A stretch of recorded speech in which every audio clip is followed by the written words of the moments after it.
Bien, bonsoir. Je voulais qu'on quitte un petit peu les classiques, on va dire Tolstoï et Stendhal, et puis finalement j'y suis resté et j'ai découvert une véritable petite perle que je vais vous proposer. C'est une perle qui est une description quasiment contemporaine de l'Amérique d'aujourd'hui. Vous pouvez imaginer Trump, par exemple. Or, ce texte a été écrit par le même Stendhal que la dernière fois, dans le roman qui a suivi La Chartreuse de Parme, qui est Lucien Leven.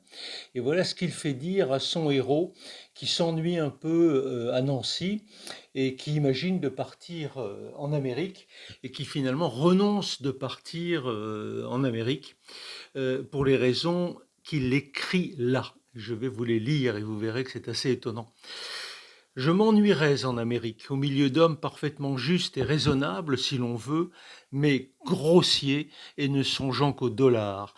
Ils me parleraient de leurs 10 vaches qui doivent leur donner au printemps prochain 10 veaux.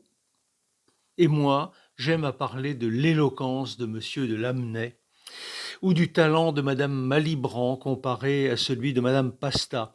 Je ne puis vivre avec des hommes incapables d'idées fines, si vertueux qu'ils soient.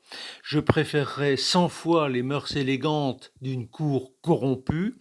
Washington m'eût ennuyé à mort, et j'aime mieux me trouver dans le même salon que monsieur de Talleyrand. La moralité américaine me semble d'une abominable vulgarité, et en lisant leurs ouvrages et de leurs hommes distingués, je n'éprouve qu'un désir, c'est de ne jamais les rencontrer dans le monde. Ce pays modèle me semble le triomphe de la médiocrité sotte et égoïste, et sous peine de périr, il faut lui faire la cour. Voilà ce qu'écrit Stendhal, vous vous rendez compte, 1830, peut-être 40. Voilà, mais c'est vrai que Stendhal écrivait dans une autre lettre, je crois encore avant, depuis que les Américains sont heureux, ils ne produisent plus que des dollars.